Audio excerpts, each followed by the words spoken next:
Bismillahirrahmanirrahim. Alhamdulillah wassalatu wassalamu ala Rasulillah wa ala alihi wa sahbihi wa man walah. Asyhadu an la ilaha illallah wa asyhadu anna Muhammadan abduhu wa rasuluh. Qala rabbi shrah li sadri wa yassir li amri wahlul 'uqdatam min lisani yafqahu qawli amma ba'd. Assalamualaikum warahmatullahi taala wabarakatuh. Alhamdulillah kita jumpa lagi. Lama sangat kita tak berjumpa dalam kelas cerita tentang Nabi sallallahu alaihi wasallam.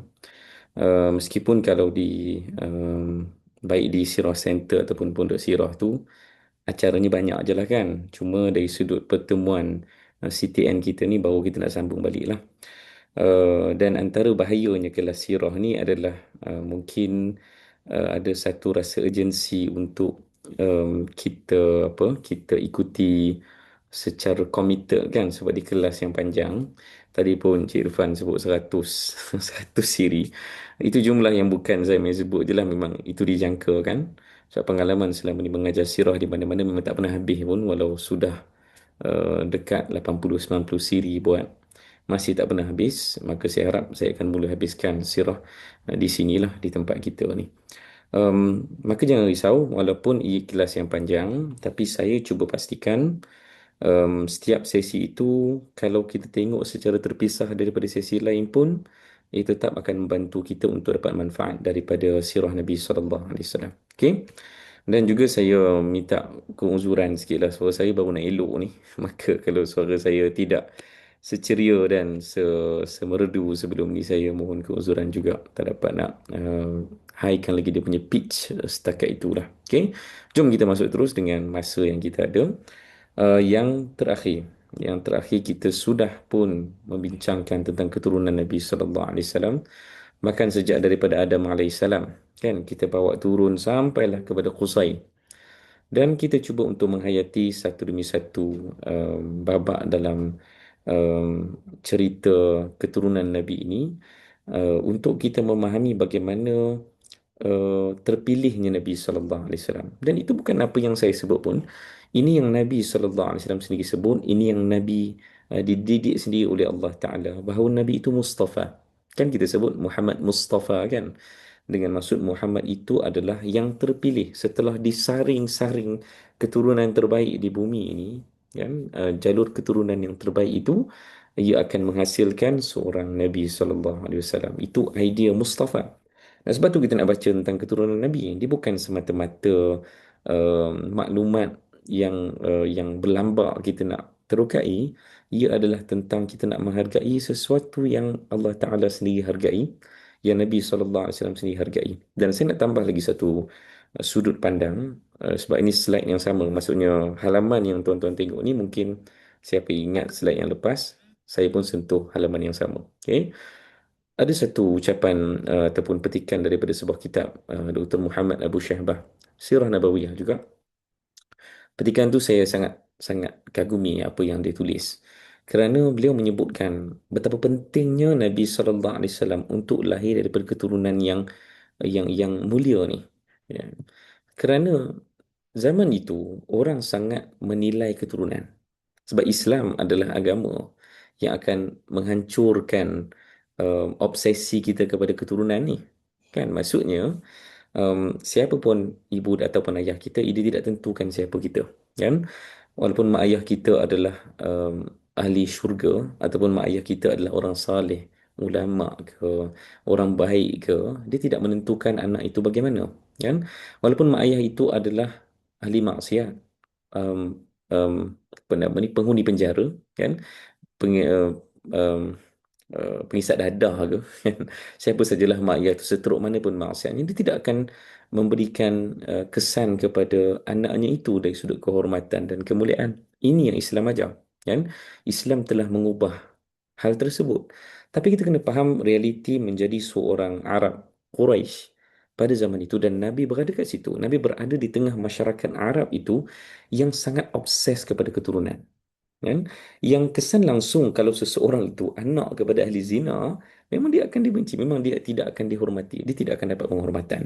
Maka untuk membaca sirah dan kita memahami perancangan Allah Ta'ala, bagaimana aturan Allah Ta'ala yang sangat detail dalam sirah, Bahkan pemilihan keturunan itu pun kerana Allah Ta'ala sedang menyediakan ruang yang paling sempurna untuk Nabi Sallallahu Alaihi Wasallam menjadi seorang Nabi di tengah masyarakat Mekah. Ada beberapa anekdot dalam sirah yang kalau tuan-tuan ingat, misalnya apa contohnya ucapan Ja'far ibn Abi Talib di hadapan Najasyi. Kita belum sampai lagi cerita ni, tapi nanti satu masa nanti kita akan sampai kepada cerita itu.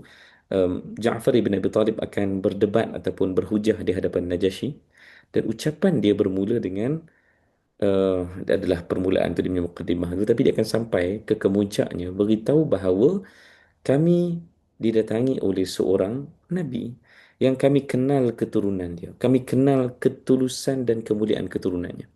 Bahkan Ja'far sendiri pun untuk convince Najasyi bahawa mereka adalah orang baik datang ke Habasyah, Ja'far sebut tentang itu. Kami kenal keturunan Nabi ini. Kan? Bermakna soal keturunan, soal nasab ini adalah besar pada zaman itu. Maka dengan molek dan indahnya keturunan Nabi Sallallahu Alaihi Wasallam, Mustafa, yang disaring dengan saringan yang sangat sangat indah ini, dia akan menyebabkan Nabi Sallallahu Alaihi Wasallam itu diterima oleh masyarakat Mekah, kan? Dan ia akan menunjukkan kepada kita juga sebenarnya track record ataupun latar belakang kita itu pun mustahak untuk kita jadikan perisai dalam menyampaikan apa namanya hujah dan juga dakwah kita kepada masyarakat. Baik, tu sekarang nak bagi tahu hari ini kita nak bermula daripada Abdi Manaf sampailah Abdullah ayah Nabi sallallahu alaihi wasallam. Okey. Tetapi saya skip Abdi Manaf. Kenapa saya skip Abdi Manaf? Kerana Abdul Manaf ni kisahnya sangat terhad sebenarnya. Saya dalam kitab rujukan kita bahkan tak sentuh langsung Abdul Manaf. Bahkan sebenarnya kalau saya jujur lagi, Qusay pun tak sentuh, mana-mana yang atas tu lah tak disentuh. Kan? Dalam kitab rujukan kita memang start dengan Hashim. Dan kita faham kenapa. Kerana kitab yang kita rujuk ini, dia sangat memberikan perhatian kepada nas ataupun dalil. Kan? Apa yang diberikan perhatian oleh nas, oleh dalil, itu yang akan diberikan perhatian dalam penceritaan sirah. Kan? Dan memang dalam hadis, Nabi sallallahu alaihi wasallam memberikan perhatian kepada keturunan Nabi sallallahu alaihi wasallam itu yang namanya Hashim. Kan? Wastafani min Bani Hashim. Ending kepada hadis ini yang kita dah ceritakan pada sesi yang lepas, ending dia adalah wastafani.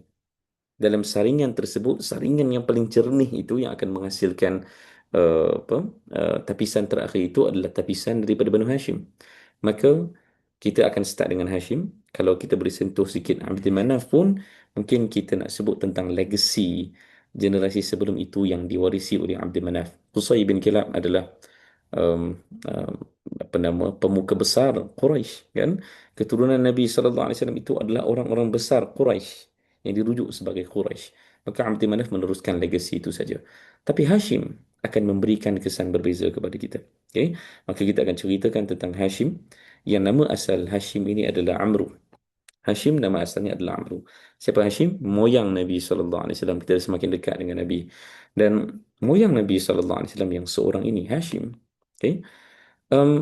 Kalau kita boleh pilih apakah ciri khas Hashim, ia adalah sebagaimana nama yang diberikan kepada Amru ini. Sebab nama asal dia Amru. Gelarannya adalah Hashim. Hashim ini Hashama ataupun Hashima merujuk kepada sesuatu kerja menghancurkan sesuatu. Hashama, kan? Menghancurkan sesuatu.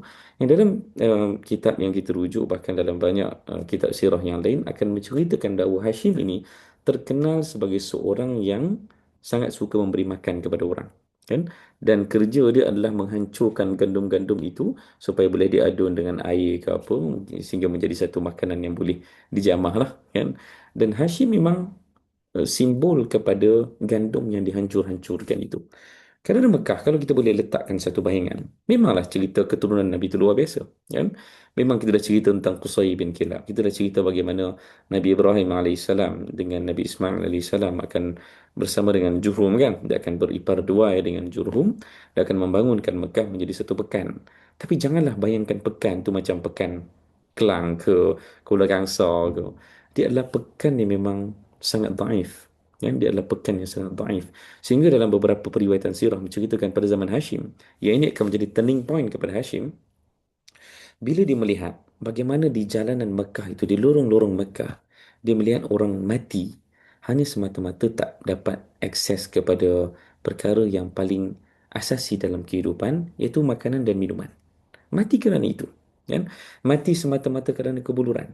Dan itu kita letak konteks lagi, kita dah bercerita dalam sesi yang lepas. Siapa yang rasa nak mendalami lagi kena patah baliklah video yang lepas. Kita ceritakan tentang Zam-Zam yang hilang. Sebab Zam-Zam telah hilang sejak sekian lama, kan? Mekah itu, bayangkan Mekah tanpa air, kan? Di tempat kita ni, ialah walaupun kita ni negara tropical, dan ialah tanpa ada air yang masuk melalui pipe tu, oleh air Selangor, di tempat saya negeri Selangor lah, kan, air Selangor pasang pipe semua, kan, sehingga menyebabkan kita boleh akses kepada air di pipe rumah kita. Kalau tidak ada itu pun, kita masih boleh pergi sungai, kan, kita masih boleh pergi, ialah mana-mana tasik ke yang dekat dengan rumah kita, kan, untuk kita gunakan air. Di Mekah, tempat yang kering kontang, yang tidak ada apa-apa, kan? Jangan bayangkan ada sumber air untuk mereka gunakan. Okay? Air bahkan menjadi satu komoditi yang paling mahal pada zaman itu, paling payah untuk dimiliki, kan? Maka sebab itu, Mekah ini, Hashim melihat seorang demi seorang mati di tengah jalan hanya semata-mata mereka miskin. Maka Hashim menjadi Hashim, seorang yang akan bekerja keras untuk memastikan Makkah menjadi satu kota yang mandiri dari segi ekonomi dan juga resource, sumber makanan, sumber kehidupan. Kan? Ini akan dilakukan oleh Hashim. Okay? Apa yang akan berlaku? Saya akan terus melompat ke sini untuk kita cepat-cepat sikit habiskan kisah Hashim. Kerana dalam kisah Hashim akan tersedik satu surah dalam Al-Quran, iaitu tentang bagaimana Quraisy itu terkenal dengan satu rihlah yang namanya Rihlat Asy-Syita'i was-Saif. Saya tak terjemahkan kerana saya tak nak terikat sikit dengan surah ini. Kita nak membawa tuan-tuan semua sama-sama kita kembali kepada sejarah lalu kita untuk kita menghayati bagaimana dunia pada zaman itu dan bagaimana bijaksananya Hashim untuk mencari solusi bagi kering kontangnya Mekah itu dan betapa minimumnya sumber yang ada di tanah tersebut. Okay? Maka surah Quraisy menyebutkan li'ilafi Quraisy. Ilaf ini kalau tuan-tuan tengok terjemahan ada macam-macam versi, kan? Ada yang kata sembahan lah dan sebagainya. Tapi ada satu tafsir yang membawa saya kepada satu cerita sejarah yang sangat dekat dengan tafsir itu, iaitu tentang Rihlat Asy-Syita'i was-Saif. Ilaf dalam bahasa Arab juga merujuk kepada dokumen-dokumen yang ditandatangani, kan, dia semacam MOU lah lebih kurang kalau kita nak faham dalam konteks zaman kita ni. Terutamanya sekarang ni tengah isu krisis di Asia Barat, kan, tuan-tuan pun tengok bagaimana betul lumusnya setiap ketua negara, kan, untuk buat deal, kan, untuk bermain politik antarabangsa ni untuk gunakan kawan dan kawan kepada kawan mereka untuk dapat akses kepada minyak, kan. Dan juga sumber-sumber utama baju dan sebagainya bila berlaku krisis di Asia Barat, kan. Dan zaman itu Hashim melihat realiti ini, iaitu dunia ni memang terpisah kepada kuasa-kuasa besar yang ada lah. Yang ada adalah Rom dan Parsi. Sasaniyah Parsi dan Rom Byzantine. Kalau boleh letak peta mana lah peta kita, kan. Kalau kita boleh gunakan peta ni dulu. Umumnya kalau tuan-tuan melihat peta ini, um, dunia tak berubah sangat sejak 1400 yang lalu. Jangan risau, dia masih gambaran lebih kurang sama walaupun ini adalah peta hari ini lah. Okay? Kalau kita lihat dunia pada ketika itu, kuasa besarnya terletak, kalau di belah kanan slide ini, ia adalah Sasaniyah Parsi, di belah kiri adalah Byzantine Rome.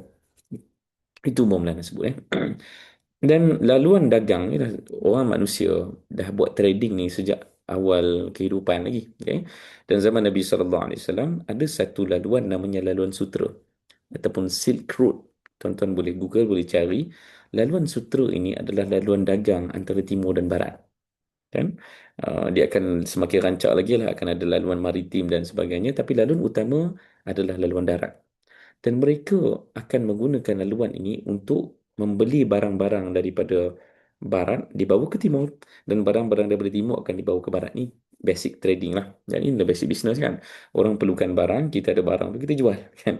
Kita nak jual benda yang orang tak ada lah. Kalau orang tu ada, macam mana orang tu nak beli, kan. Di supply and demand. Okay.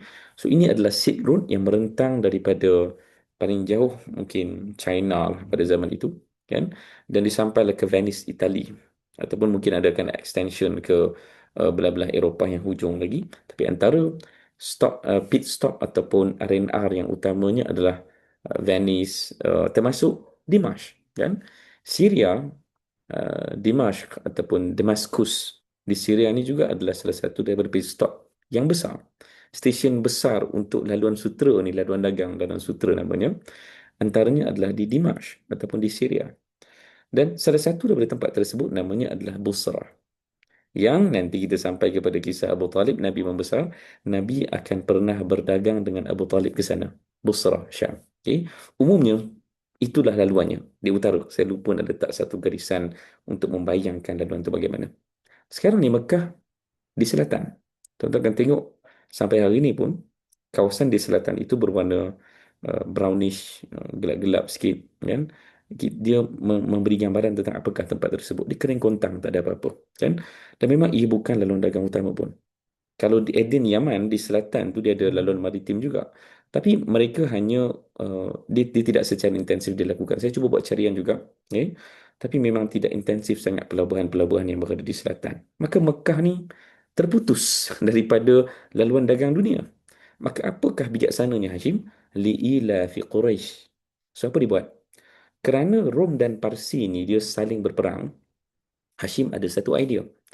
Apa kata kita buat satu deal secara berasingan dengan pedagang-pedagang daripada timur kan untuk lalukan barang-barang dagangan tu melalui kita.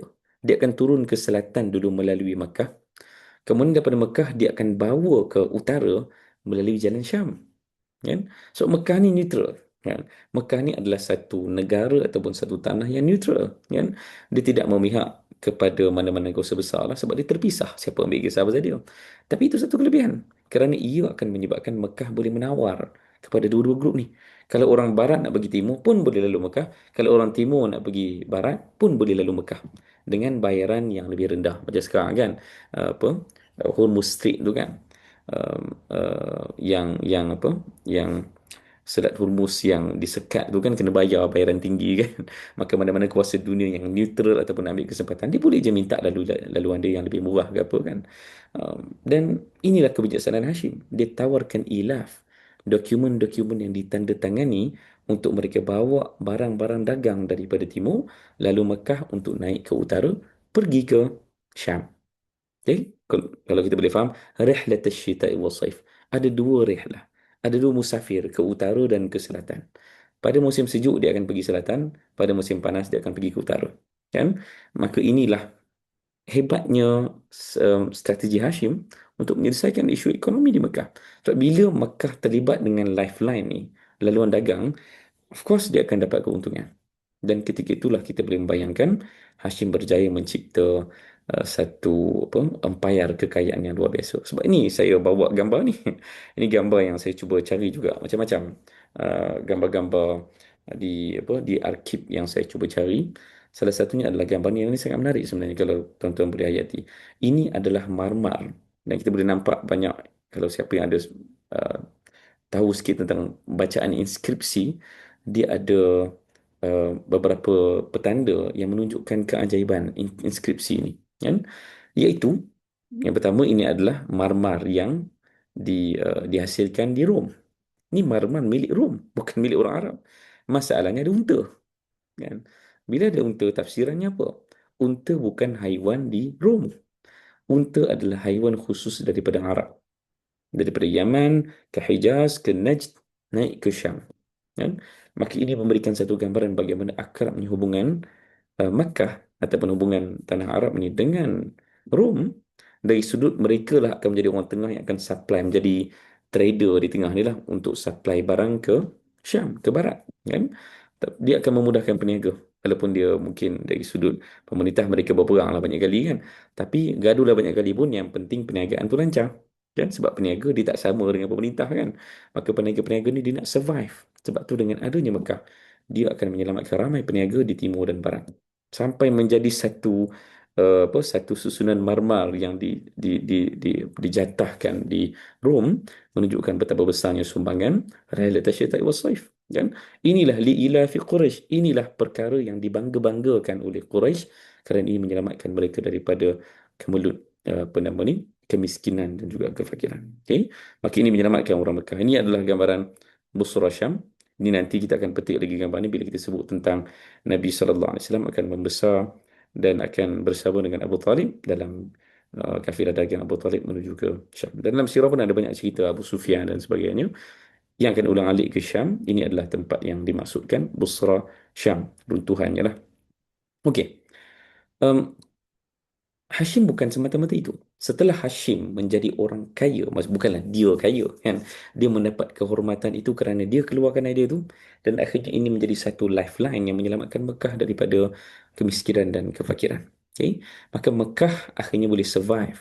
Tidak akan ada lagi orang-orang yang kelaparan dan mati di tengah jalan hanya semata-mata tak ada akses kepada makanan. Kerana Hashim akan memastikan masalah itu dilupuskan dengan adanya sumber-sumber makanan yang akan terus dibawa masuk ke dalam Makkah. Bahkan makanan itu adalah makanan-makanan yang mewah. Sebab tu, sebab ini kita kena sebut juga tentang benda ni.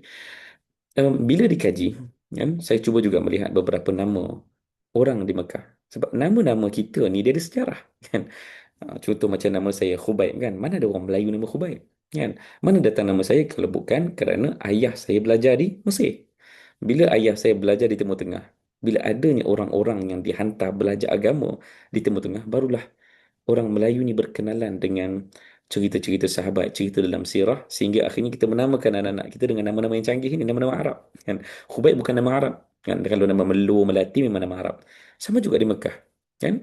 Nama orang Hindun, kan ada ramai orang nama Hindun. Kan? Hindun ni nama yang pelik. Sebab apa? Kan? Hindun tu maksud India. Dalam bahasa Arab, Hindun tu memang maksudnya satu saja India. Kan? Dan ibu kepada Muawiyah namanya Hindun. Kan? Siapa lagi nama Hindun? Ada beberapa nama lagi sahabiat yang namanya Hindun. Dan Nabi tak pernah minta tukar nama tu pun. Kan? Padahal nama tu adalah India. Kan? Ni bukan isu rasisme, saya tak nak ke situ pun sebenarnya. Hindun memang maksudnya India. Tapi dia pelik. Kenapa ada orang di Mekah namanya India? Dan tuan-tuan tahu tak jawapannya apa? Kerana apabila Hashim membuka pintu masuk dagangan daripada timur, dan dunia timur itu memang dikenali sebagai Hind. Ini jauh lah nak pergi dari sudut sejarah. Kalau tuan-tuan ingat masa belajar sekolah dulu kan, kita ada syarikat Hindia Timur Belanda, syarikat Hindia Timur Inggeris. Kenapa syarikat Hindia? Kerana nama tempat di belah timur ni dikenali sebagai Hind, India. Sehari inilah kita kenal nama negara tu India kan. Tapi sebenarnya sampai ke tempat kita ni namanya India. Kan? Malaysia namanya India. Mana-mana yang belah sana namanya India. Kan? Maka bila Hashim buka pintu laluan dagang ni, banyak barang-barang dagang datang daripada timur yang dikenali sebagai India. Maka antara barang-barang di timur ni terkenal dengan apa? Rempah ratus dengan banyak benda-benda eksotik. Kan? Yang tak pernah ada dekat belah timur lah. Siapa yang pernah makan makanan Arab yang Arab betul memang sangat plain. Kan? Saya kalau makan nasi Arab tu dia sangat plain, kosong. Tapi kalau makan nasi Arab yang dibuat oleh orang Melayu jadi lain sikit. Kan? Sebab lidah kita tu banyak rasa. Kan? Kan? Shawarma kalau pergi ke alam Melayu tu jadi macam-macam campurkan dengan cheese dengan segala bagai itu kerana lidah Melayu ni eksotik sikit, kita banyak rempah ratus.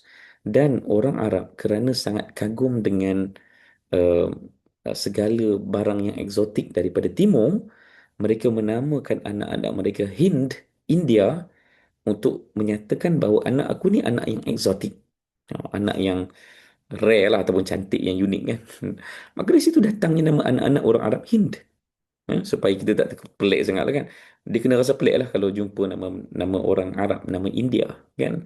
Tapi kerana mereka menghargai barang-barang dagang daripada timur yang sangat eksotik, mereka menamakan anak mereka India kan. Kerana anak mereka cantik ataupun eksotik lah. Sangat kaya dengan macam-macam bauan, rempah ratus dan sebagainya. Okay? Hashim bukan saja itu. Selain Hashim akan meneruskan legasi sebab umumnya kita kenal Mekah ni dia ada beberapa tanggungjawab kita dah sebut sebelum ni siqayah rifadah. Hashim juga akan bertanggungjawab untuk menguruskan yalah, berikan makan minuman segala kelengkapan tempat tinggal ke apa tu utamanya pada musim haji kan. Dan satu lagi keunikan daripada Hashim adalah tentang Yathrib. Kenapa? Hashim akan memiliki seorang isteri daripada Yathrib namanya Salma. Salma daripada Banu Najjar. Kan? Kenapa fakta ini penting? Apalagi kalau bukan kerana Nabi SAW. Kan? Kerana Nabi akan berhijrah ke Yathrib. Sebab tu bila kita baca riwayat, Nabi daripada kecil, Nabi akan um, dengan ibu Nabi SAW, bila Nabi kembali kepada ibu Nabi, Nabi akan pergi ke Yathrib. Kan? Dengan ibu Nabi SAW, ziarah keluarga di sana. Dan ada beberapa cerita dalam sirah yang ulama sirah masih tergaru-garu kepala lagi untuk menentukan apa hubungannya. Macam siapa? Ummu Haram binti Milhan yang pernah sikat rambut Nabi sallallahu alaihi wasallam. Ummu Sulaim, ibu kepada Anas bin Malik, yang Nabi sallallahu alaihi wasallam pernah masuk rumah dia tanpa ada suami dia. Maksudnya suami Ummu Sulaim, Abu Talhah, tak ada kat rumah. Nabi selamba masuk rumah tu. Sepatutnya tak boleh lah. Sebab wanita yang mughayyabah, wanita yang tidak ada suami di rumah, diharamkan mana-mana lelaki masuk rumah tu. Haram. Okay? Wanita mughayyabah kalau dalam fiqah sebut. Okay? Kenapa dia masuk? Dan kenapa hubungan Nabi macam akrab sangat? Kan? Maka walaupun ulama tak jumpa susu galunya bagaimana, ulama menyimpulkan barangkali ini adalah family Nabi sallallahu alaihi wasallam. Kan? Barangkali mereka ini adalah mahram Nabi sallallahu alaihi wasallam. Daripada mana? Daripada kisah inilah. Kerana Hashim akan memiliki seorang isteri namanya Salma. Hashim ada beberapa orang isteri. Salah satu daripada isterinya barangkali ini isteri yang paling muda. Isteri paling muda um, Hashim adalah daripada Yathrib, namanya Salma. Dan dia akan melahirkan seorang zuriat, satu-satunya zuriat yang akan dilahirkan oleh Salma, yang akan kita sebut lepas ni. Okay?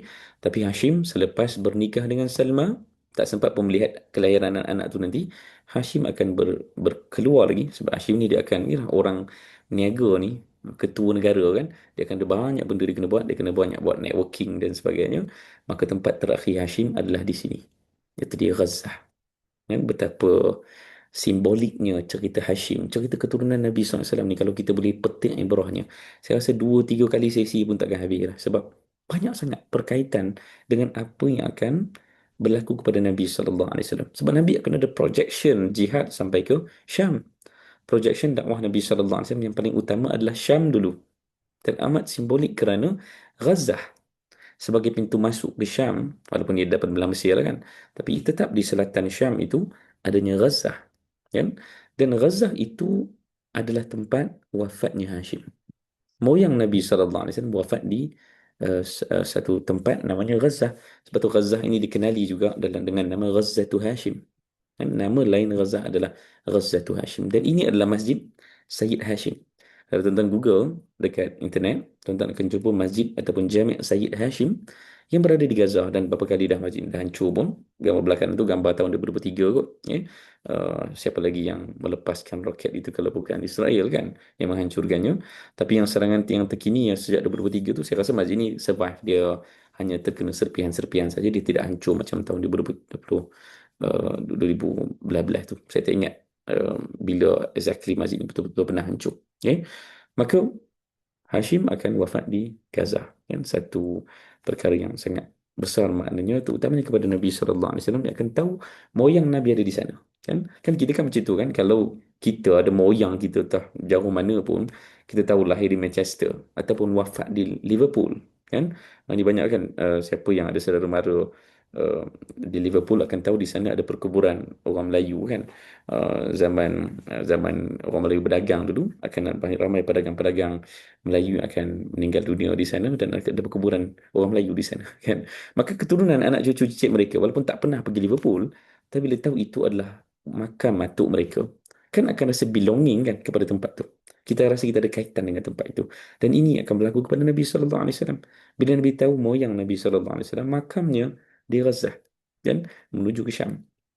Dan kita perlu ceritakan terus kepada semua tentang watak berikutnya Abdul Muttalib. Okay. Ini agak tricky sikit, tapi saya cubalah. Saya harap tuan-tuan tak pening kepala. Kita sebut tadi Hashim ada isteri namanya Salma. Salma di Yathrib. Dan Hashim berasal daripada mana? Hashim berasal daripada Makkah. Dia bukan duduk Yathrib. Okay. Tapi bila dia ada isteri di Yathrib, bermakna, saya dah sebut tadi, dia akan ada seorang anak daripada Salma namanya Syaibah. Okay. Anak itu namanya Syaibah. Dan setelah Hashim wafat, dia sempat mewariskan tugasan untuk menjadi chief di Mekah kepada adik dia. Adik kandung dia namanya Muttalib. Adik Hashim namanya Muttalib. Namanya saya dah tulis kat depan slide ni. Adik Hashim namanya Muttalib. Okay. Dan Muttalib ini pegang jawatan itu dengan satu pengetahuan bahawa Hashim, abang dia, ada anak di Madinah, di Yathrib. Yang anak tu tak sempat dikenal pun. Hashim tak pernah jumpa Syaibah pun. Kan? Sebab Hashim selepas Salma mengandung dan sebagainya, dia keluar kan pergi Gaza dan wafat di sana. Okay? Tak sempat jumpa Syaibah. Dan Muttalib tahu Hashim ada anak di sana. Dan sepanjang dia uh, tahu bahawa dia dan di sana, kita boleh jangkakan dia selalu ulang-alik ke Yathrib untuk mencari di mana anak Hashim, kan? Sampailah akhirnya dia bertemu dengan seorang budak yang namanya Syaibah ini, yang akhirnya dipastikan dialah keturunan Hashim. Dia adalah anak kandung Hashim. Hashim ada 9 orang anak. Dalam kitab yang kita rujuk ni, dia dinyatakan 9 orang anak tu siapa. Ada 5 orang anak lelaki, 4 orang anak perempuan. Tapi Syaibah ni special, kan? Syaibah ni special. Dan akhirnya Muttalib, bila dia tahu Hashim ada anak lelaki di Yathrib, dia plan untuk bawa balik Syaibah ke Mekah. Kerana Syaibah ini adalah keturunan Hashim. Kan? Untuk masyarakat Arab pada zaman itu, mana-mana kelahiran seorang lelaki, dia adalah milik lelaki itu, walaupun isteri dia orang mana-mana lah. Maka Syaibah ni milik Hashim. Maka dia perlu bawa pulang. Dia bawa pulang ke Mekah. Maka Muttalib nekat bawa pulang Syaibah ke Mekah. Siapa Syaibah ni? Ha. Kalau saya boleh beri ketahu terus, Syaibah inilah Abdul Muttalib. Kenapa nama dia Abdul Muttalib? Sebab dalam bahasa Arab, Abdul maksudnya apa? Abdu. Abdul maksudnya hamba. Muttalib adalah Muttalib. Muttalib merujuk kepada Muttalib yang itulah. Kan? Muttalib itu adalah adik kepada Hashim. Kenapa nama Syaibah adalah Abdul Muttalib? Hamba kepada Muttalib. Kerana ketika Muttalib nak bawa pulang Syaibah ke Mekah, orang ingatkan Muttalib beli hamba. Diingatkan Muttalib ni bawa balik hamba, dia pergi kat mana-mana kan.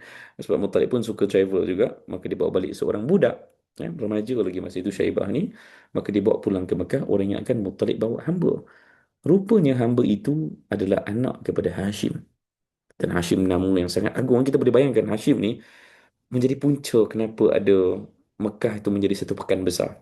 Daripada sekadar pekan yang usang yang tak dapat peluang mati dengan jalan, bertukar menjadi pekan yang sangat penuh dengan kekayaan, penuh dengan kemewahan. Kan? Hashim menjadi puncanya. Orang takkan lupakan Hashim. Sebab tu mana-mana orang yang bin kepada Hashim, tentu akan sangat dimuliakan. Maka Muttalib bagi tahu kepada kaum dia, waihak, kan? Celaka kalian semua, kalau bahasa kasarnya lah kan. Sebab waihak ni adalah bahasa carutan ataupun curse lah orang Arab jahiliah. Dan Muttalib bagi tahu, jangan berani cakap ini adalah hamba aku, ini anak kepada Hashim, kan? Dari situlah terkenal nama dia Abdul Muttalib, sebab orang sebut masa itu ini adalah Abdul Muttalib, sedangkan tidak, ini adalah Syaibah. Maka nama asalnya Syaibah dikenali dengan nama Abdul Muttalib. Abdul Muttalib akan meneruskan legasi Hashim. Kalau Hashim tadi dibawa satu model perniagaan yang akan mengkayakan Makkah, kita akan berkenalan dengan kelebihan khusus Abdul Muttalib. Okay? Abdul Muttalib, selepas Muttalib tadi wafat, Muttalib pas kuasa untuk menjadi chief di Mekah kepada Abdul Muttalib, ataupun namanya Syaibah lah nama asal dia kan. Maka Abdul Muttalib menjadi chief di Mekah. Dan kita dah sebut tadi, selepas Mekah ni ada duit, dia masih ada satu masalah besar. Kan? Kalau dia baca dalam kitab, ada satu kitab tentang sejarah Arab Jahiliyah, Al-Mufassal fi Tarikh Al-Arab Qabla Al-Islam, menceritakan bagaimana tanggungjawab siqayah, bagi minum kepada orang ni, dia sangat sangat severe, sangat kritikal untuk mencari sumber air kepada orang-orang Mekah. Maka tanggungjawab itu sebelum ni berada di pundak Hashim.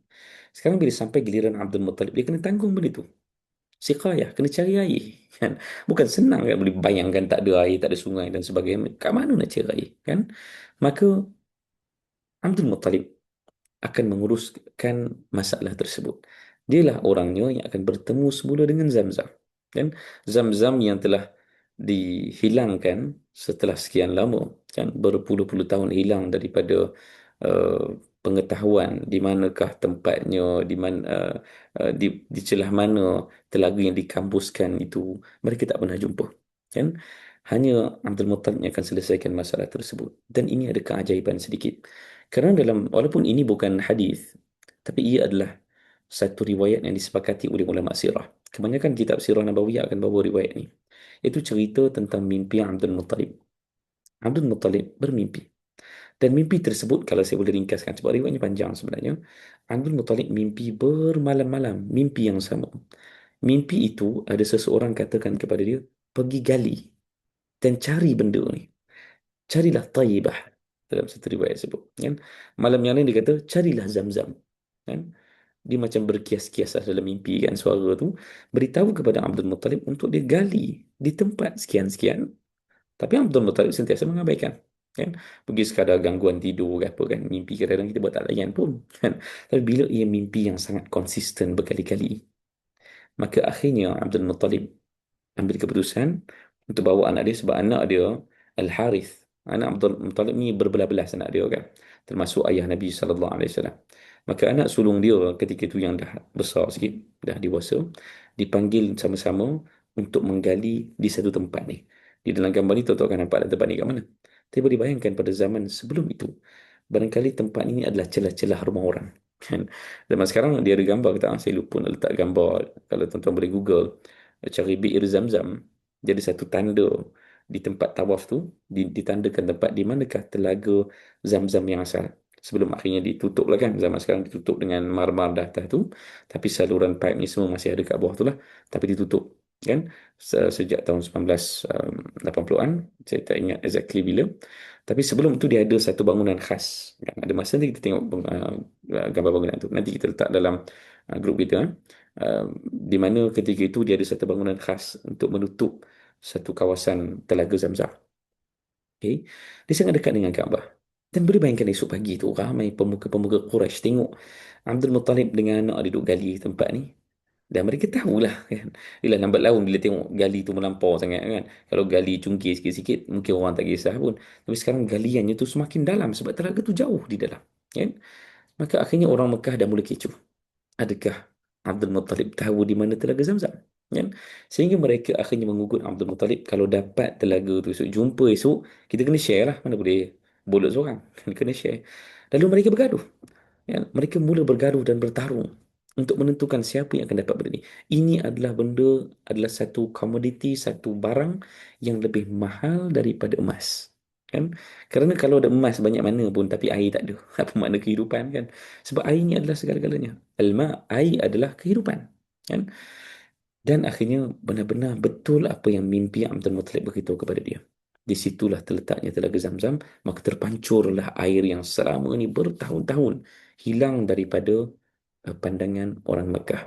Dan kini kembali orang Mekah ada sumber air yang tidak akan kering, telaga Zamzam. Ditemui oleh Abdul Muttalib. Tapi mereka bergaduh. Kan? Kerana masing-masing klaim, yalah, ini adalah kemuliaan. Kan? Kalau dulu Hashim, kan, dia temui kemuliaan dengan dia mengasaskan Rihlat Asyita'i wal Saif. Sekarang giliran Abdul Muttalib. Giliran Abdul Muttalib untuk dapat kemuliaan. Dan kemuliaan itu adalah dia temui telaga Zamzam. Air kan. Benda yang sangat penting, sangat mustahak. Lebih utama berbanding segala yang ada di muka bumi ni lah. Kan? Maka akhirnya masing-masing bergaduh bagi nak perang kerana nak dapat kemuliaan itu. Ini adalah syaraf, ini adalah kemuliaan. Dan orang Arab Jahilah sangat utamakan kemuliaan. Dan ini adalah kemuliaan yang instan lah. Kita jahat macam mana pun, tapi kalau kita pegang telaga Zamzam, kita akan dihormati. Okay?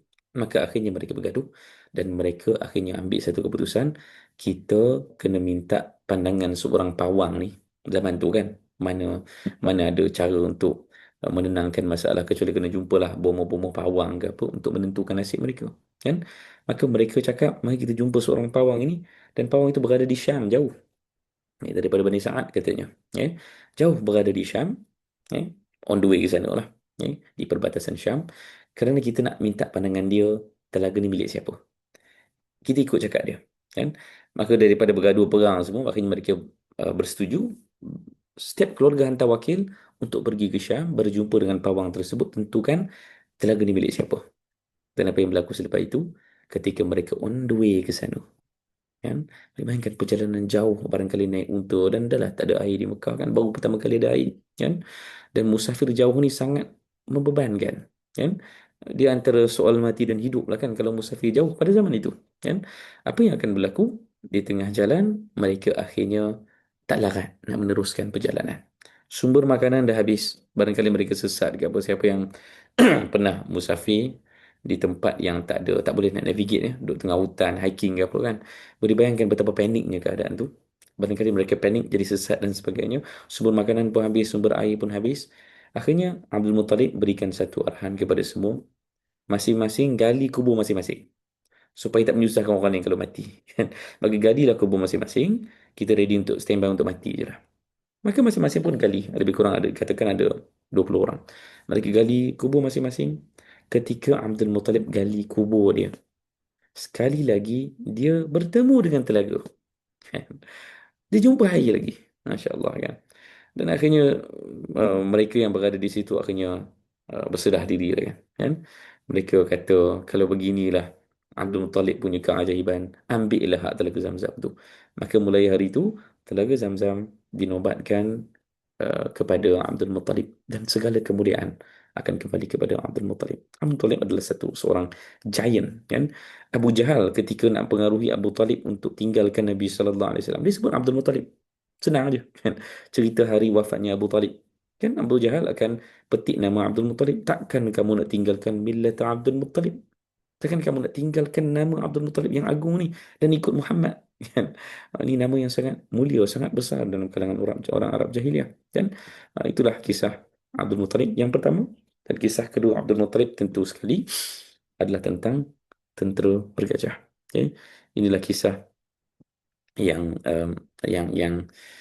popular lah kita semua tahu kan. Dan sekali lagi Al-Quran supply kepada kita ayat-ayat yang menjadi refleksi kepada cerita bergajah ni, tentera bergajah.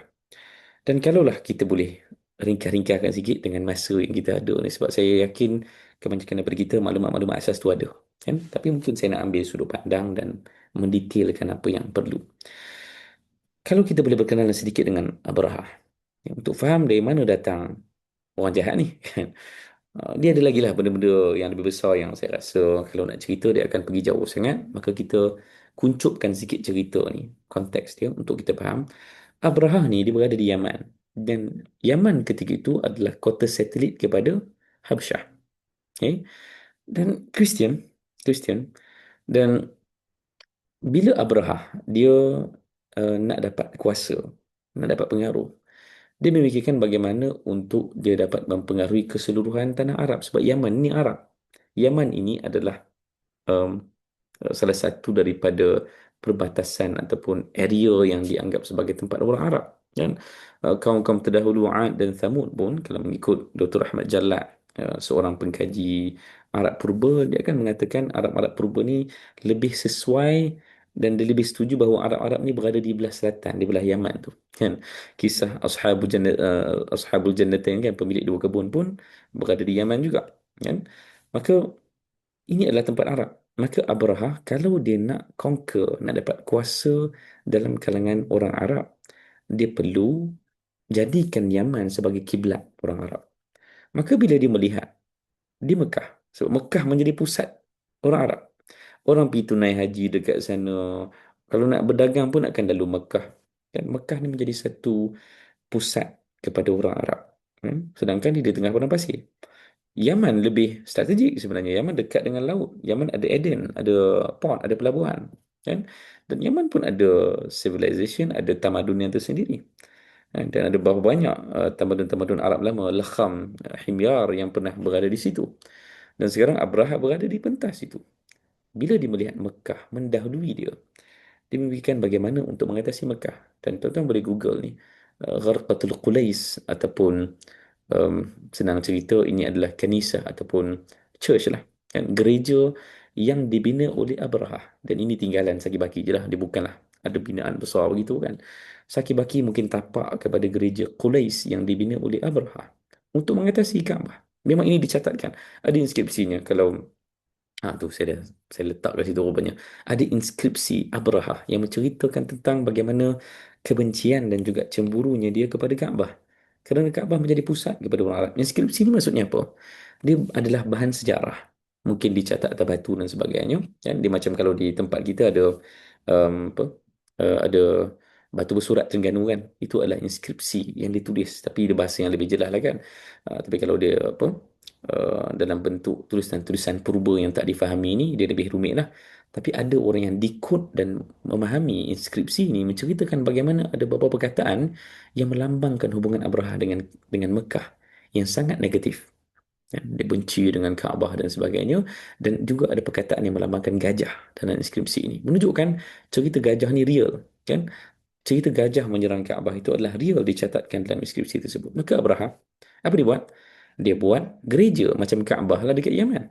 Dengan harapan orang datang ke situ. Tapi bila gereja ni dia tidak ada nilai magis kan, sebab Kaabah ni special. Kaabah ni dia ada apa? Hajarul Aswad. Kan, dia ada cerita dia. Dia ada banyak cerita-cerita yang mendatari Kaabah kan. Dia ada cerita yang berkaitan dengan Ibrahim, ada cerita berkaitan dengan Ismail alaihissalam. Sekarang Gharqatul Qulais ni tidak ada magis. Tidak ada perkara yang mistik tentang Gharqatul Qulais. Maka akhirnya orang tak datang pun. Orang tak berkiblatkan kepada Al-Qulais ni. Maka Abraha jadi cemburu. Apa yang Abraha buat? Dia susun satu pasukan tentera. Macam-macam nombor yang saya pernah nampak lah. Ada 20 gajah dan sebagainya. Tapi kerana dia ada supplier daripada Afrika, maka antara keunikan tentera ini adalah bergajah. Kan? Sebab Arab ni bukan Afrika lah kan. Dia dah masuk dunia timur. Yang mereka tak ada lah kan haiwan-haiwan pemusnah macam gajah. Yang dilatih untuk perang. Sebab tu kalau nak pergi jauh sikit, Al-Fil, saya cuba cari juga. Al-Fil memang ada perkataan bahasa Arab kan, Al-Fil kan. Alam tara kaifa fa'ala rabbuka bi ashabil fil. Betul lah Al-Fil tu gajah. Tapi antara keunikan bila kaji bab filologi ataupun bahasa ni, kita akan faham dia ada kaitan dengan budaya juga. Al-Fil bukan berasal benar-benar daripada bahasa Arab. Asal kalimahnya bukan bahasa Arab. Cuba teka daripada bahasa apa? Dia daripada bahasa Parsi sebenarnya. Katanya sebutannya pil macam tu.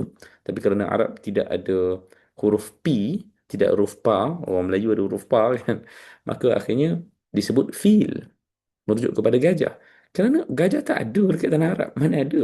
Maka bila pertama kali mereka melihat gajah, maka ia dijenamakan sebagai fil. Kerana orang Parsi panggil gajah tu pil.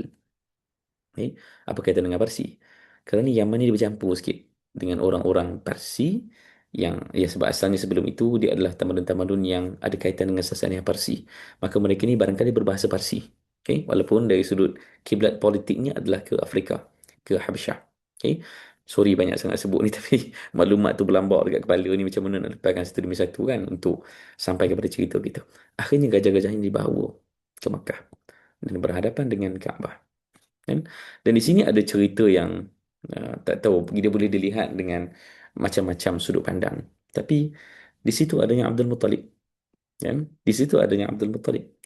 Dan Abdul Muttalib bila berhadapan dengan pasukan tentera bergajah, dalam riwayat ini menceritakan bahawa dia dah boleh teka yang kita tak boleh lawan. Kan?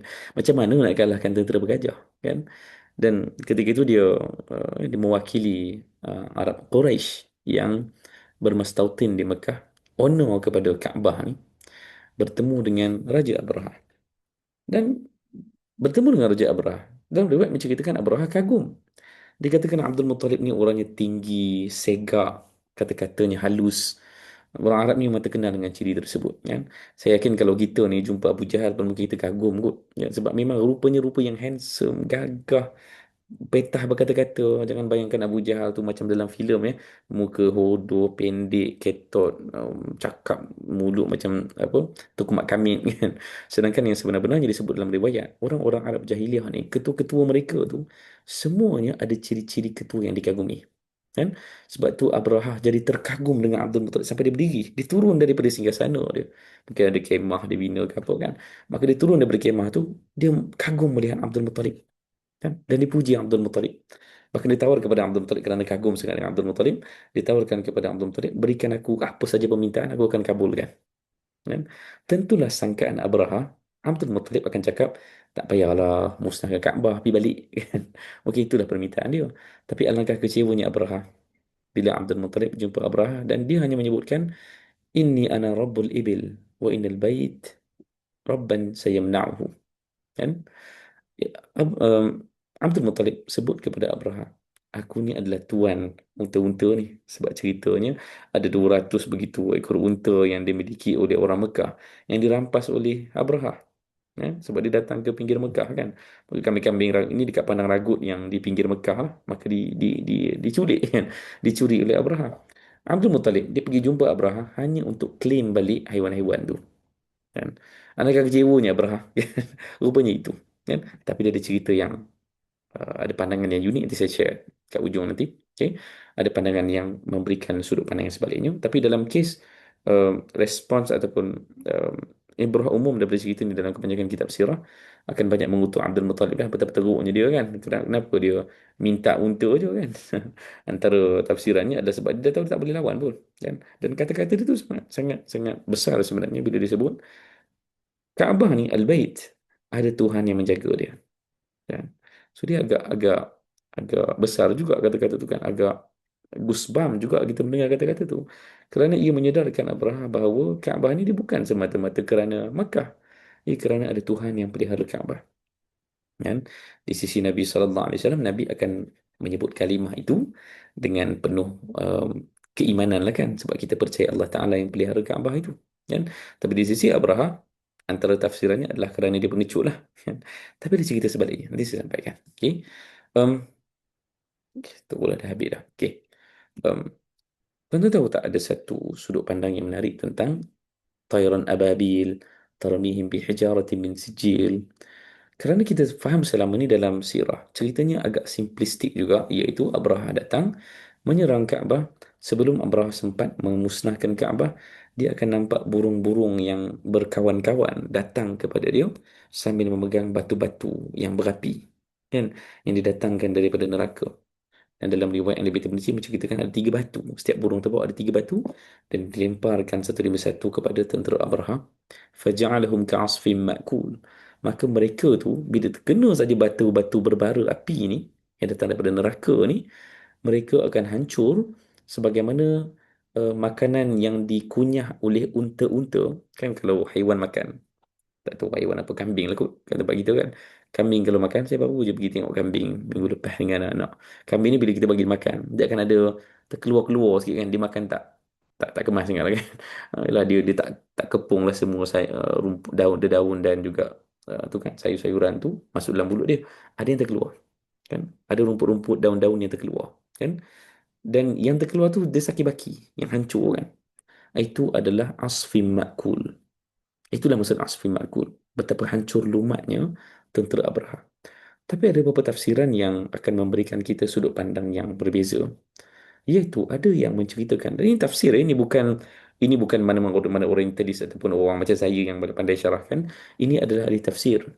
Dan macam Al-Farahi, Al-Islahi, bahkan Muhammad Asad pun ada tafsiran yang unik juga yang menceritakan sebenarnya memang ada satu tafsiran lain bahawa ia adalah ayat yang bersifat majazi, simbolik je.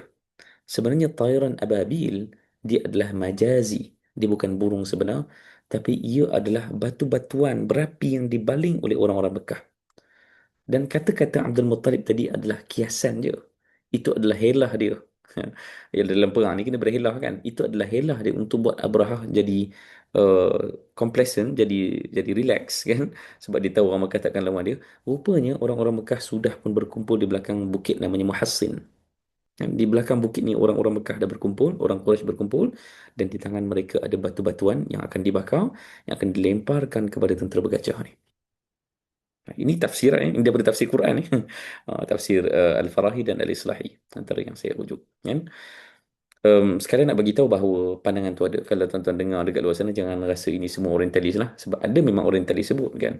Tapi kita kena bersangka baik juga bila kita mendengar pandangan-pandangan begitu. Kadang-kadang ia datang daripada ulama' kita sendiri. Dan ini adalah pandangan ulama' juga. Ulama' kita yang mensyarahkan sedemikian. Tapi tak ada masalah. Berpegang pada mana-mana pun. Yang penting memang mereka hancur. Ka'asfim ma'kul. Dan mereka tetap hancur dan musnah sebagaimana disebut oleh suratul Fil. Faja'alhum ka'asfim ma'kul. Dan of course, walaupun ia adalah batu-batuan daripada orang Quraisy ke apa, ia tetap adalah aturan Allah Ta'ala. Memang Allah Ta'ala nak hancurkan mereka. Kehancuran itu secara hakikatnya memang Allah Ta'ala hancurkan mereka. Bukanlah maksudnya bila kita tidak meletakkan burung ababil dekat situ, bermakna Allah Ta'ala tidak buat kerja ni. Tetap ia adalah kerja Allah Ta'ala untuk menghancurkan tentera Al-Fil. Dan ia akan sangat simbolik sebab ada sebagian sahabat itu mereka sendiri melihat saki-baki tentera penggajah ni kan. Bahkan dari riwayat menceritakan mereka sempat bertemu dengan tentera-tentera Abraha yang buta, yang cacat. Akhirnya mereka duduk di Mekah sebab tak balik ke sana kan. Abraha sendiri dia cedera, tapi dia akan mati di tengah jalan, tak sempat sampai ke Yaman, dia mati di tengah jalan kerana luka teruk disebabkan kejadian tersebut. Okey, saya sekadar bagi tahu untuk ilmu lah kan, tuan-tuan boleh teroka sendiri. Dan terakhir sekali, slide terakhir kita, dah habis masa dah. Okey, slide terakhir kita, of course ia adalah tentang Abdullah, ayah Nabi sallallahu alaihi wasallam. Kembali kepada kisah Zamzam sebab dia skip ya. Tengah-tengah antara cerita Abdullah ada cerita Al-Fil, tentera bergajah. Tapi ia berkaitan dengan Zamzam tadi. Bila Abdul Muttalib akhirnya confirm dapat hak Telaga Zamzam, dia akhirnya bernazar. Nazar ni adalah janji yang diikat lah, kan? Iaitu kalau berlaku sekian-sekian, aku akan buat sesuatu. Okay? Maka dia bernazar. Apakah nazar Abdul Muttalib? Dia bernazar kerana barangkali terlalu gembira dengan kejadian itu. Kalaulah anak aku ada lebih 10 orang, salah satu daripadanya akan aku korbankan. Ini nazar jahiliah lah. Kan? Sentiasa pelik-pelik kan. Maka ni nazar Abdul Muttalib. Kalau ada anak aku lebih 10 orang, masa tu anak dia, kalau ikutkan baru seorang ataupun dua orang lah. Al-Haris yang sulung kan. Maka Abdul Muttalib mana dia tahu anak dia akan lebih 10 orang kan. Punya anak dia lebih 10 orang. Dan bila nazar itu disebut, dia kena tunaikan. Maka apa yang berlaku? Anak dia lebih 10 orang. Kan? Dan untuk menentukan siapa yang akan disembelih. Kalau siapa yang pernah dengar Abdullah adalah anak terakhir, salah Abdullah ni dia ada lagi adik-beradik dia yang lebih muda daripada dia kan. Abbas lebih muda daripada Abdullah ayah Nabi kan. Abbas kan pakcik Nabi kan. Hamzah bahkan dalam riwayat mengatakan dia lebih muda daripada ayah Nabi sallallahu alaihi wasallam. Hamzah bin Abdul Muttalib kan, dan juga Abbas bin Abdul Muttalib lebih muda daripada ayah Nabi. Tapi kenapa yang disebelih adalah Abdullah kan? Supaya memahami apa yang dilakukan ketika itu adalah dia buat undian lah. Dia cabut undi kan. Ini style orang jahiliah lah kan. Dia cabut undi kan. Dia pakai apa lah kan. Adalah alat-alat dia tu yang disebut dalam riwayat. Okay. Maka undian tu terkena pada Abdullah. Sebab Abdullah yang akan disembelih. Kan? Tapi antara keajaiban cerita ni adalah dia tahu orang Mekah takkan benarkan Abdullah untuk disembelih. Maka sekali lagi, style orang jahiliah, dia cari jumpa pawang mana-mana. Untuk pawang tu hapuskan macam kafaratul yamin lah, kan. Untuk hapuskan nazar tu. Maka pawang tu kata, boleh. Kan. Tapi kau kena bayarlah kafarah. Kafarah ni sebenarnya berapa? 10 ekor unta. Kafarah ataupun cara untuk hapuskan nazar ini adalah bayar 10 ekor unta. Kan? Untuk nyawa Abdullah. Kan? Tapi apa yang berlaku? Nah, pawang tu bagi tahu, pergi buat lagi undian tu. Setiap kali undian tu sampai kepada Abdullah, kena tambah 10. Dan saya nak rekalkan cerita, undian itu dibuat berkali-kali sentiasa keluar nama Abdullah lagi. Maka dia tambah 10, 10, 10, 10, sampailah cukup 10 kali undian. Maka akhirnya jumlah unta yang perlu dibayar sebagai kafarah kepada nazar tadi adalah 100 ekor unta. Kan? Sebab tu saya letak riwayat dalam tabaqat dekat belah kanan ni kan. Laqad radiya rabbuka ya Abdul Muttalib. Kan? Kerana kan kita tahu kan nyawa seorang manusia kalau misalnya ambil satu kes ya, kalau untuk kita kalau kes orang terbunuh secara tak sengaja kena bayar kena bayar diat kan, dan diatnya adalah 100 ekor unta kan. Itu jumlah yang ditetapkan oleh syariat kita kan. Dan rupanya sebab tu ada ayat ni dalam tabaqat dia detail lagi lah menceritakan bagaimana Abdullah akhirnya jadi 100 ekor unta tu adalah satu ketetapan Allah Ta'ala. Allah Ta'ala yang nak tetapkan hukum itu, bukan Abdul Muttalib. Kan? Sampai tahap itu detailnya bagaimana Allah Ta'ala mendatangkan cerita ini pada kita sehingga akhirnya cukup 100 ekor unta. Barulah undi itu tak keluar nama Abdullah dan Abdul Muttalib kena bayar 100 ekor unta lah. Mewakili anaknya yang diselamatkan daripada nazar jahiliah tadi kan.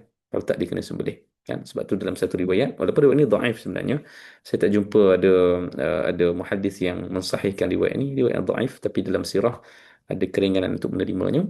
Nabi sebut, ana benu zabihain. Aku adalah anak kepada dua orang yang disembelih, iaitu Ismail alaihissalam kan, anak Nabi Ibrahim kan disembelih kan, kemudian diganti dengan kambing kan, dan juga ayah Nabi SAW nak disembelih tapi ditukar dengan 100 ekor unta kan. Itulah sekadar apa yang kita mampu sebut untuk hari ini. Sebenarnya ada banyak pelajaran macam biasa sebenarnya. Kita di Pondok Sirah ni sangat utamakan ilmu yang mendalam itu. Dalam masa yang sama kita tak nak susahkan kita punya peserta kelas kita. Juga kita nak pastikan ibrahnya seimbang. Dan saya rasa ibrah saya dah selit-selitkan pada setiap slide kan. Setiap kali saya masuk topik ada ibrahnya. Dan tentulah sebelum saya akhiri dan tengok soalan, kan?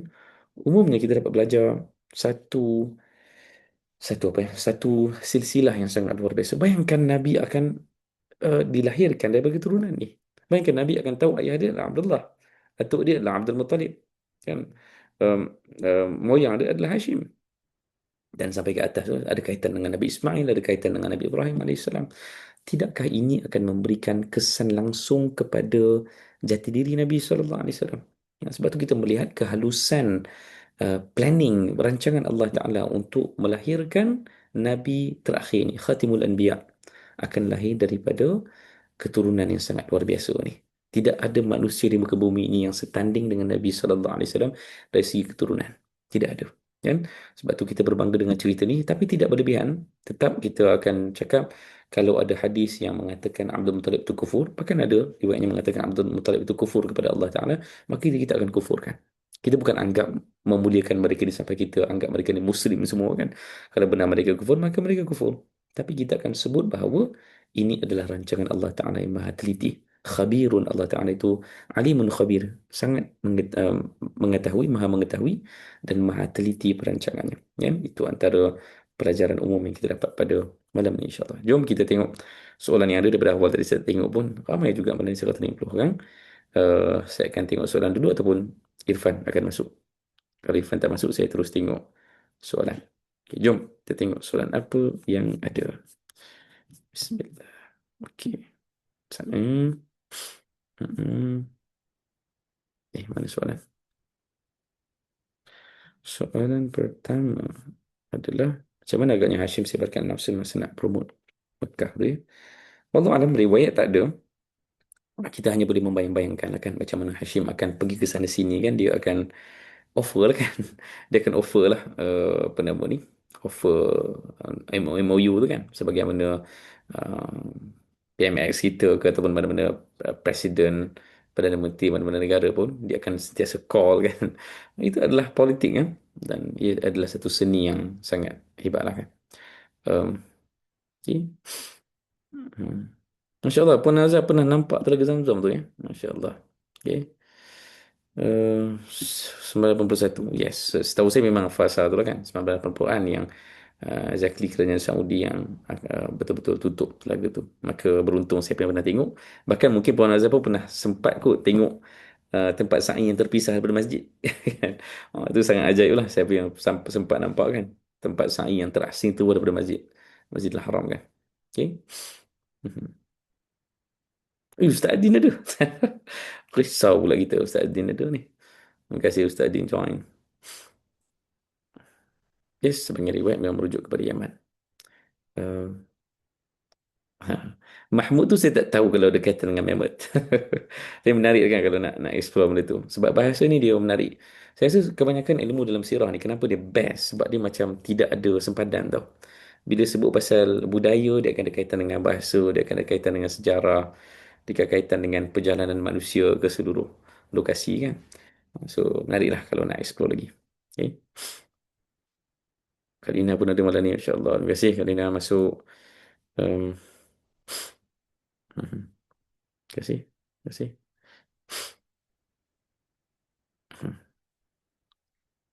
Ustaz Adin janganlah tanya soalan susah. Dan siapa nak nak dengar jawapan kepada di mana Telaga Zamzam hilang, boleh tengok video kita yang lepas. Sebab dalam sesi yang lepas kita ada cerita panjang dah. Cerita tentang Jurhum, tentang Khuza'ah. Bagaimana pertarungan berlaku zaman demi zaman yang menyebabkan akhirnya mereka ambil satu keputusan strategi perang lah sebenarnya, kan, untuk kambus Zamzam tu. Sekali hilang selama-lamanya. Sehingga zaman Abdul Muttalib baru jumpa balik. Okey. Terima kasih. Hmm, okay. Um, Kalau ada yang berikan soalan yang dah detail ni, kita akan double check nanti, ya. Terima kasih. Um, Saya tengok soalan-soalan yang betul-betul direct. Eh, tak ada. Okay. Kiranya ada tempat Zam-Zam, ya, sebab pertama dah digali, kedua pun digali kubur sendirian tu. Kalau di Syam tu ketika on the way perjalanan ke sana, yalah, sebenarnya kalau secara umum je lah nak sebut, um, istilah Zam-Zam ataupun telaga namanya Zam-Zam, dia adalah istilah yang agak flut juga. Flut ni apa ya? Sebab umumnya siapa tahu pasal sumber air bawah tanah ni, dia akan sentiasa terhubung kan. Sumber air bawah tanah ni, kalau kita tengok air mineral kita yang botol cap warna hijau ataupun biru tu kan, dia akan bagi tahu sumber air itu di mana. Ada yang dekat apa, Johor, ada dekat Mersing, ada dekat Perak, ya, dekat mana-mana lah sumber air galian bawah tanah. Maka Zam-Zam ni umumnya kita kena tahu bahawa dia adalah satu sumber air bawah tanah yang sentiasa terhubung di antara satu sama lain, kan?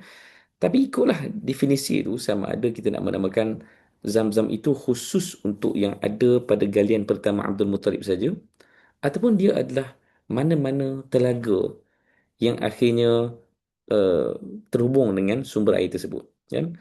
Kalau apa yang dilakukan oleh kerajaan Arab Saudi sekarang, semuanya akan digelar Zam-Zam lah. Sebab dia air galian yang sama, bawah tanah yang sama, kan? Cuma dalam kes galian kedua Abdul Muttalib itu, kalau exactly merujuk kepada riwayat itu, dia berada dekat perbatasan Syam. Maka dia agak jauh lah. Yang kita boleh timbulkan satu keraguan, barangkali dia bukan sumber air yang sama, kan? Tapi dia tetap sumber galian bawah tanah. Cuma kekaguman orang-orang yang bersama dengan Abdul Muttalib itu berlaku kerana akhirnya mereka setujulah Abdul Muttalib tangannya ada magic kot, kan? Sebab dia boleh sentiasa jumpa je sumber air, kan? Maka sekarang ni dia telah selamatkan kita daripada kebuluran dekat tanah orang ni. Maka kita serahkan sajalah telaga Zam-Zam itu kepada Abdul Muttalib, kan? Istilah Zam-Zam itu adalah istilah khusus untuk masyarakat Arab jahiliah. Maka mereka merujuk kepada telaga air yang hilang itulah. Soalan sumber air Zam-Zam dari mana, saya tak tahu. Saya tak pernah tengok lagi, saya tak pernah buat kajian pun. Patutnya Ustaz Din boleh jawab ni. Um, dan saya rasa ada banyak dokumentari apa, Ahmad Syuqairi kalau saya perkenal. Dulu dia ada Laukana Bainana tu. Dia ada dokumentari panjang sebut tentang ihsan kat Netflix tu. Saya pernah tengok dulu sekejap. Ada satu dokumentari yang dia buat rakaman tentang ihsan, excellence. Barangkali Arab Saudi lah taja kan fund dokumentari itu.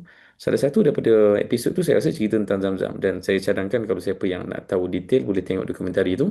Sangat bagus sebenarnya, sangat detail, dengan dokumentari punya version memang best lah kan, dengan dia punya visual dan sebagainya sangat bagus. Okay. Um, uh, di batasan Syam tu ada lagi ke? Sebenarnya banyak soalan yang saya pun tak tahu.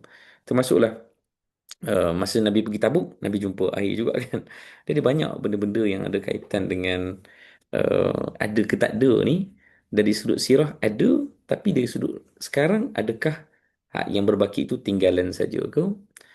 Um, Ataupun dia mata air itu masih ada sampai sekarang?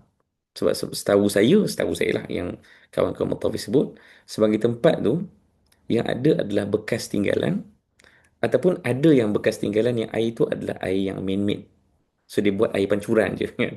Untuk bagi tahu yang itu adalah bekas tempat air pancuran pada zaman Nabi sallallahu alaihi wasallam. Allah a'lam. Saya tak reti nak jawab soalan yang dah mula kena pergi sana kan. Tunggu saya pergi sana. Kita tengok satu demi satu kan. Ustaz Din, saya sarankan siapa yang minat untuk banyak, yang saya rasa kalau rasa tak puas lah sesi dengan Pulut Sirah ni kan. Ustaz Din sendiri ada buat siri sirah dia sendiri. Saya rasa itu akan tenggelam lagi lah kepada dunia sirah ni kan. Tapi umumnya yang malam ni kita sebutkan sudah cover sebahagian besar lah cerita-cerita yang sepatutnya kita sebut, kan? Ada hadis sahih ke Zam-Zam dari syurga? Ada ke? Hmm. Dari sudut fadilat Zam-Zam, saya rasa kalau dah ada peluang, berikan kita masa sikit untuk kita explore sejauh mungkin hadis-hadis yang berkaitan dengan Zam-Zam. Tapi umumnya saya berpegang dengan kata-kata guru saya bab Zam-Zam ni, kan? Zam-Zam adalah air lah. Dia adalah air yang ada kedudukan khusus dalam sirah Nabi sallallahu alaihi wasallam, kan? Dan ada kebaikan-kebaikan khusus, tetapi akhirnya dari sudut kelebihan yang membawa ke syurga itu, kan? Ia adalah satu perkara, kalau guru saya tak pasti, saya tak check ada tidak ada sahih ke tidak. Ini saya petik apa yang guru saya sebut, kan? Sebab saya tak sempat nak semak untuk soalan tersebut. Tapi apa yang guru saya sebut, kalau ada pun hadis-hadis, sama ada secara isyarat ataupun secara direct sebut tentang fadilat pahala ataupun syurga yang berkaitan dengan Zam-Zam, itu bukanlah sebab ataupun perkara paling besar yang berkait dengan air tersebut, kan? Sebab ia adalah salah satu daripada perkara semula jadi yang berada di Mekah. Ada banyak lagi benda lain. Tanah di Mekah pun tanah yang haram. Apa lagi?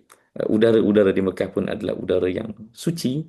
Maka segala yang berkaitan dengan lokasi, berkaitan dengan asar ini, bukan yang paling utamanya adalah tentang benda itu, tapi ia adalah gambaran ataupun ia adalah barang-barang yang akan ingatkan kita tentang kemuliaan tempat tersebut pada zaman Nabi sallallahu alaihi wasallam. Jangan sampai kita tersilap ataupun terkhilaf memberikan keutamaan. Sebab saya tahu kalau orang kita ni kalau bab barang-barang daripada tanah haram ni, saya pernah dapat hadiah pasir daripada Baqi'.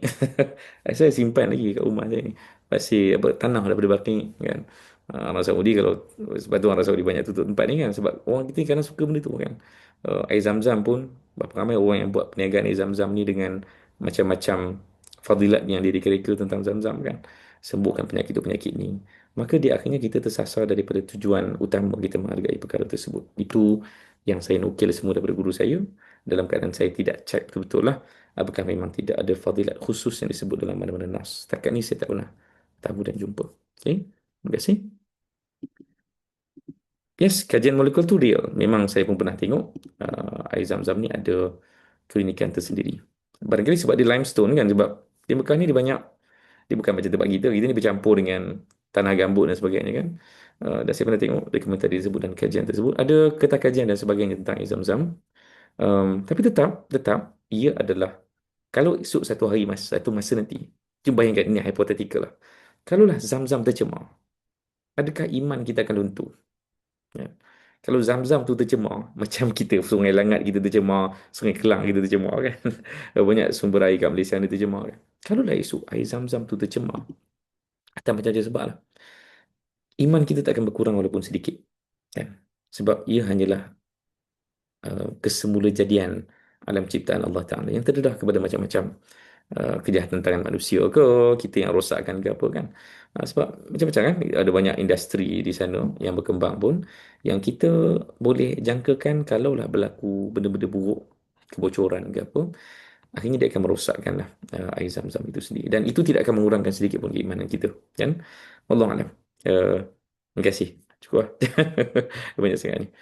Uh, Bolehkah kita kata silsilah keturunan Nabi itu kajiannya menambahkan lagi Yes. Kalau kita kaji bab profetologi, ini satu bidang ilmu dalam kajian Islam. Profetologi dari tempat kita tak ada rasa subjek itu. Profetologi ni kaji tentang kenabian Nabi sallallahu alaihi wasallam. Memang antara bab yang pernah saya baca disentuh adalah tentang keturunan Nabi itu sendiri. Memang itu adalah salah satu daripada dalail, salah satu daripada tanda kenabian Nabi sallallahu alaihi wasallam. Kan? Sebab mustahil orang ada keturunan sebaik itu. Tak pernah ada, tak ada. Carilah mana-mana kan. Keturunan raja mana-mana ke, keturunan keturunan siapa-siapa sajalah kan. Yang ada di muka bumi ni, raja-raja di Eropah. Mana ada orang yang sebersih itu? Kan?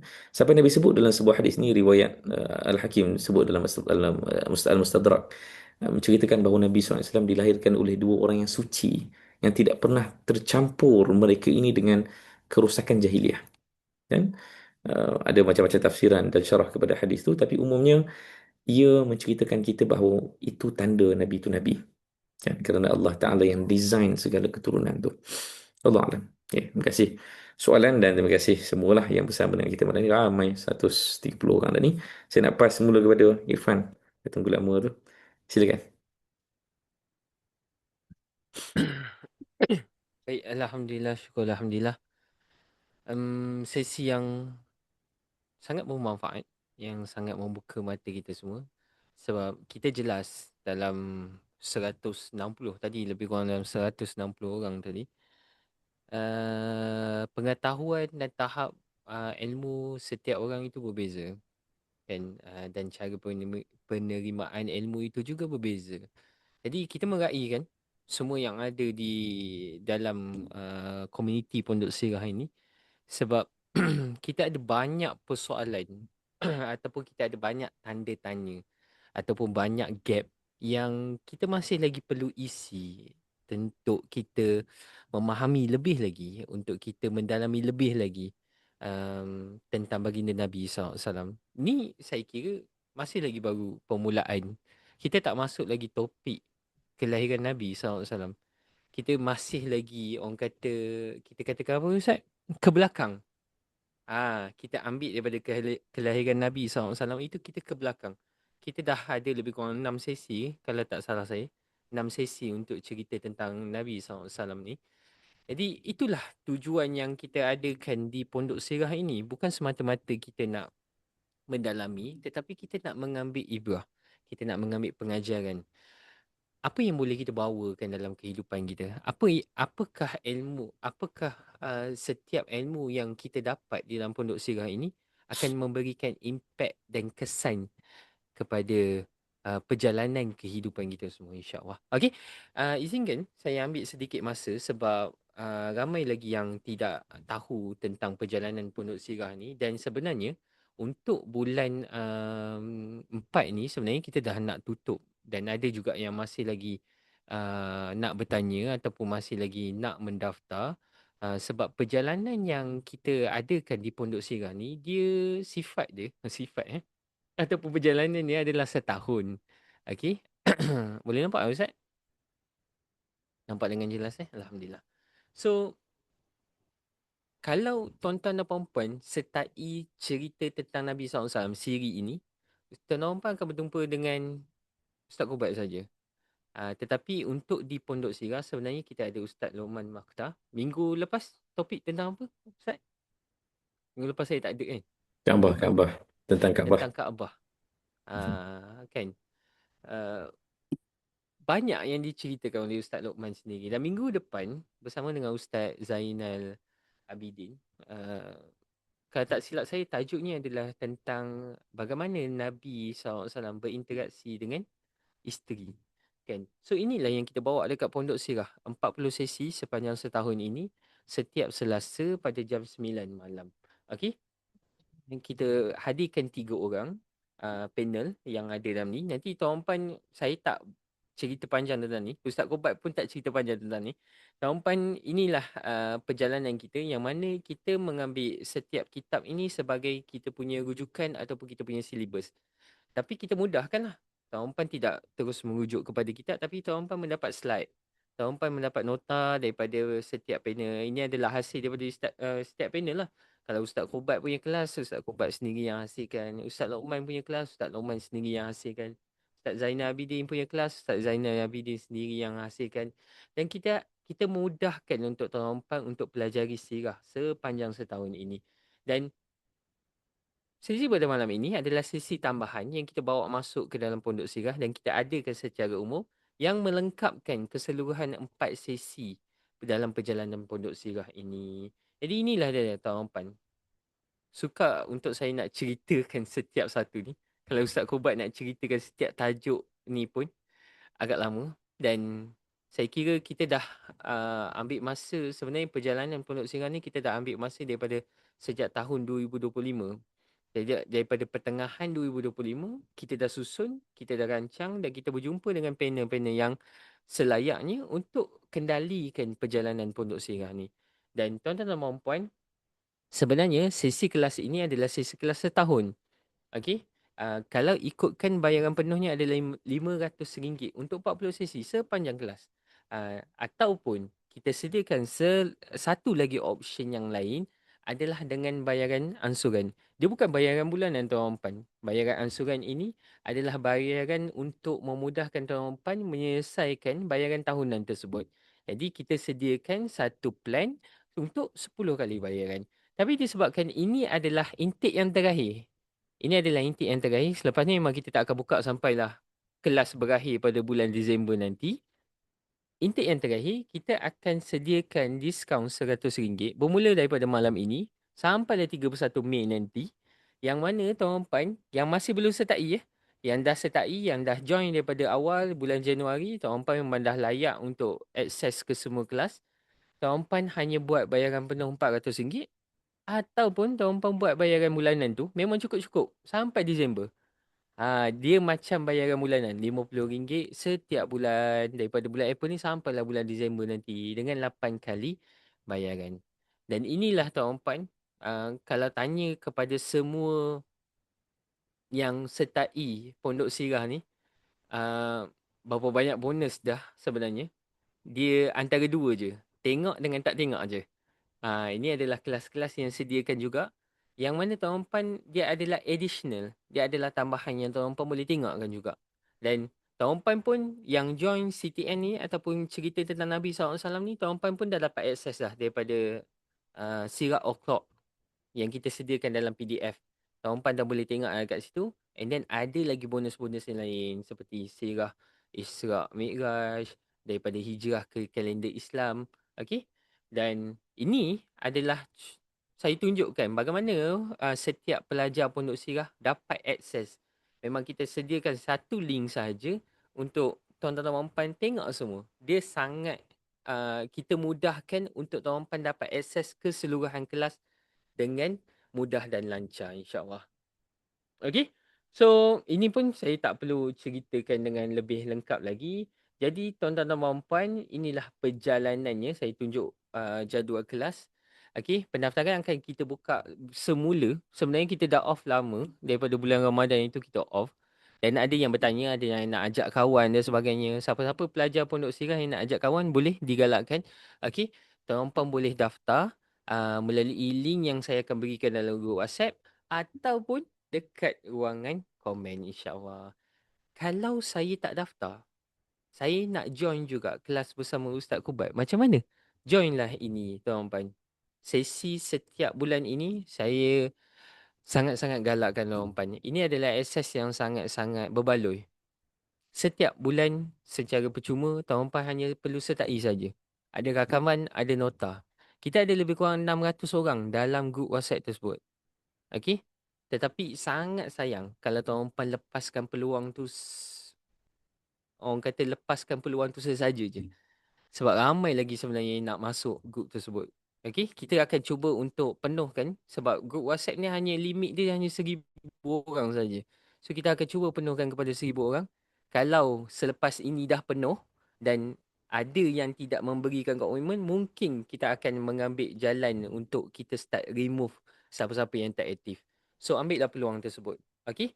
Jika tuan-tuan nak sertai secara penuh, 4 sesi setiap bulan, setiap minggu kita akan ada kelas dengan panel yang berbeza. Jumpa Ustaz Kobat 2 kali. Tuan-tuan boleh terus daftar di link yang kami sediakan. Dan nanti kita punya admin Sarah akan hubungi tuan-tuan dan puan-puan, insyaAllah. Kalau ada soalan pun boleh hubungi dengan admin kita. Ustaz ada tambahan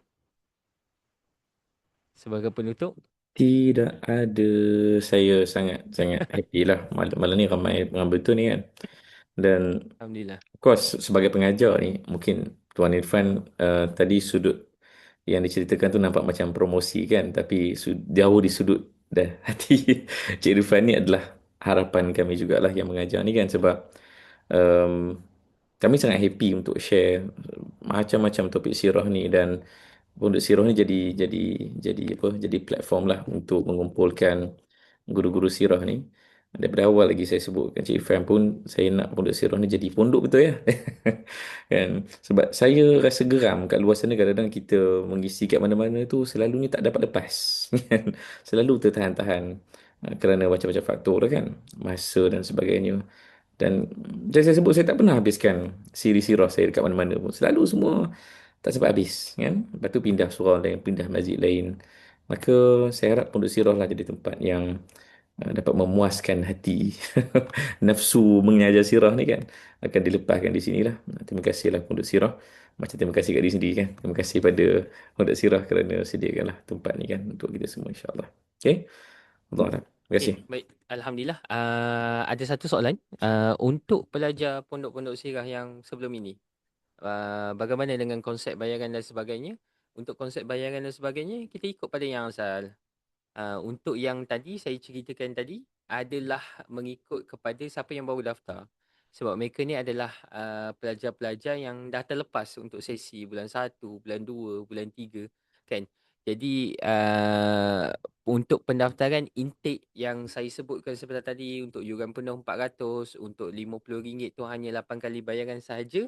Yang itu kita khaskan untuk pendaftaran pada bulan April dan bulan Mei ni untuk last intake, insyaAllah. Okey, kalau ada soalan Tuan Pan, boleh terus direct dengan kita punya admin, dan boleh daftarlah sebelum 31 B, insya-Allah. Doakan kami di Pondok Sirah agar terus memberikan manfaat. Terima kasih juga kepada ustaz-ustaz. Saya tahu ada asatizah-asatizah yang join kita punya sesi, yang bantu kami, yang berikan input lagi dan sebagainya. Macam tadi Ustaz Adim pun ada join kita. Alhamdulillah.